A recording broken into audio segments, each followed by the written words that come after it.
Praise the lord. న్యాయాధిపతుల గ్రంథం 5వ అధ్యాయం 31వ వచనం. యెహోవా నీ శత్రువులందరూ అలాగుననే నశించెదరు, ఆయనను ప్రేమించువారు బలముతో ఉదయించు సూర్యుని వలె ఉందురు.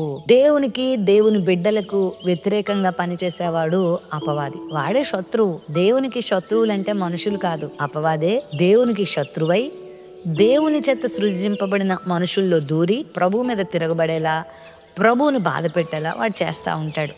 అయితే బారాకు మరియు దెబోరా చక్కని పాట పాడుతున్నారు. అదేంటంటే, దేవుని మీద ఎవరైనా శత్రుత్వాన్ని వహిస్తే వాళ్ళు నశించిపోవడానికే ఆ పని చేస్తున్నారని అర్థం. దేవునికి శత్రువులుగా ఉండి మనము దీవించబడగలమా? దేవునికి శత్రుత్వం చేసి ఆయన మీద తిరుగుబాటు చేసి ఎవ్వరూ కూడా శ్రేష్టమైన రోజులు చూడలేరు.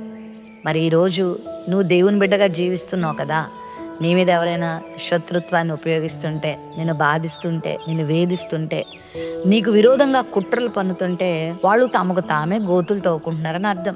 నీకేం కాదు, నువ్వేం భయపడాల్సిన అవసరం లేదు. ఆయనను ప్రేమించేవారు బలముతో ఉదయించే సూర్యుని వలె ఉంటారు. సూర్యుడు చక్కని వేడిని మనకిస్తాడు, వెలుగును మనకిస్తాడు. దేవుడు అందుకొరకే సూర్యుడిని చేశాడు. నువ్వు కూడా దేవుని ప్రేమించడం నేర్చుకో. నీ శత్రువులు నీ మీద దాడి చేస్తున్నప్పుడు నువ్వు కృంగిపోవాల్సిన అవసరం లేదు. దేవుని వైపు నువ్వు చూస్తే దేవుడు నిన్ను ఒక సూర్యుని వలె ఉంచుతాడు. అంటే నిన్ను ప్రయోజనకరమైన వ్యక్తిగా ఉంచుతాడు, నిన్ను ఆశీర్వాదకరమైన వ్యక్తిగా ఉంచుతాడు. నువ్వు ఉదయిస్తావు, నిన్నెవరూ చీకటి చేయలేరు, నీ వెలుగుని ఎవరూ ఆర్పలేరు, నీ జీవితాన్ని ఎవరు ఏమీ చేయలేరు. ఒకవేళ సమస్యలు తేవచ్చు, నష్టాలు తేవచ్చు, నీకు కష్టాలు తేవచ్చు, కానీ ఆ తర్వాత అంతకన్నా భీకరమైన కష్టంలో వాళ్ళే పడతారు. నీతిశీరుడైన ప్రభువారు నీతో ఉంటారు కాబట్టి ఆయన వెలుగుతో నిన్ను నింపుతారు. నువ్వు కూడా సూర్యుని వలె ఉదయిస్తావు, ప్రకాశిస్తావు. నీతిమంతుల్ని పాడు చేసే ప్రయత్నం ఎవరు చేసినా దేవుడు ఊరుకోడు. దేవుడు వారితో వ్యాజ్యమాడతాడు. దేవుని బిడ్డల మీద తిరుగుబాటు చేస్తున్న అపవాది కార్యాలన్నిటినీ కూడా ఆయన నశింపచేసే దేవుడై అన్నాడు. మరి బారాకు మీద, దెబోరా మీద, ఇశ్రాయేలీల మీద కనాన్ రాజు సిసెరా అనే సైన్యాధిపతి చాలా దాడి చేశారు, చాలా బాధ పెట్టారు. కానీ ఎంత అద్భుత రీతిగా దెబోరా మరియు బారాకు సారథ్యంలో యుద్ధం చేయగా దేవుడు అద్భుతమైన విజయం వాళ్ళకి ఇస్తాడు.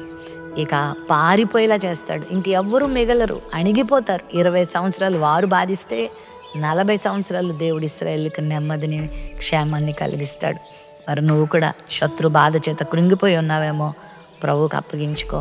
ప్రభువా, నా పక్షంగా మీరు ఉండండి, నా జీవితాన్ని నీ చేతులకు అప్పగిస్తున్నాను, నీ కొరకు నేను నమ్మకంగా బ్రతుకుతాను, నీ ఆజ్ఞ మేరకు నేను బ్రతుకుతాను, నా పక్షంగా మీరు ఉండండి అంటే నీ పక్షంగా ఆయన యుద్ధం చేసి అద్భుతాన్ని చేస్తాడు. బారాకు, దెబోరాలు పేరుకు మాత్రమే యుద్ధానికి వెళ్ళారు, కానీ దేవుడే వారి పక్షంగా యుద్ధం ఆడి వారిని జయింపచేశాడు. మరి నీకు కూడా అట్టి జయాన్ని ఇస్తాడు. నేను ఇలా ఓడిపోతూనే ఉన్నానే, నాకు జయం అంటే తెలీదా, అపజయమైన నా జీవితంలో అని కృంగిపోవద్దు. దేవునికి జయమిస్తాడు. నువ్వు నిలబడతావు, నువ్వు ఉదయిస్తావు, సూర్యుని వలె ప్రకాశిస్తావు. ప్రేమ నమ్మకం కలిగిన మా తండ్రి, నిన్ను ప్రేమించేవారు చీకటిమయం అయిపోరు, వాళ్ళు ఉదయిస్తారు సూర్యుని వలె. నీ బిడ్డల జీవితాలను కూడా ఆ విధంగా ఉదయింప చేయండి, వెలుగుతో నింపండి. చీకటి తెరలన్నీ తొలగించండి, శత్రు కార్యాలన్నీ లయపరచండి, బిడ్డలను ధైర్యపరచండి, నిరీక్షణతో నింపండి. వీరి జీవితం మీద, వీరి కుటుంబం మీద, వీరి ఆరోగ్యం మీద పనిచేస్తున్న ప్రతి దుష్ట శక్తులు, దురాత్మ శక్తులు, అపవాది శక్తులన్నీ లయపరచండి. బిడ్డలను ధైర్యపరిచి నీ కొరకు వాడుకోమని యేసు నామములో ప్రార్థిస్తున్నాను తండ్రి. ఆమెన్.